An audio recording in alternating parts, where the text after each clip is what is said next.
one thing I've learned about anxiety as a therapist that's helped me most, personally, how I deal with my own anxiety, but also how I deal with my kids, is validate first, change later.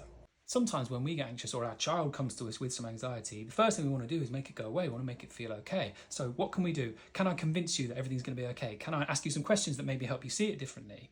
And that all comes from a really good place. And sometimes it's helpful. Sometimes it's not. Sometimes it doesn't get them where they want to go. And actually you feel kind of frantic because it's like, how can I fix this?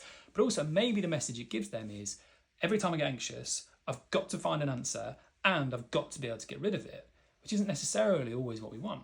We do the same with ourselves. So if you've learned some kind of thought techniques or some mindfulness, sometimes when you're anxious, you'll go straight to, right, what can I do to get rid of this? And if it's not working, you can end up feeling quite frustrated with yourself and you end up feeling like, why am I anxious? What is wrong with me? Why can't I just make this go away?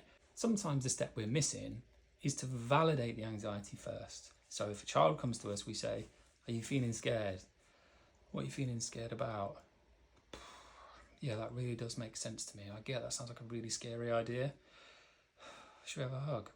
That in itself is soothing. It's physically soothing, but it also gives a message that there's nothing wrong with you for feeling this way. It's okay that you feel this way. Yes, we'll be able to talk about some things that you might be able to do to help, but maybe first, let's just sit here, acknowledge that it's reasonable, and feel soothed by that.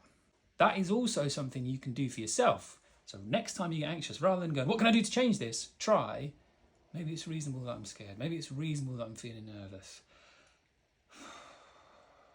Maybe I'll just give myself a minute before I try and do something.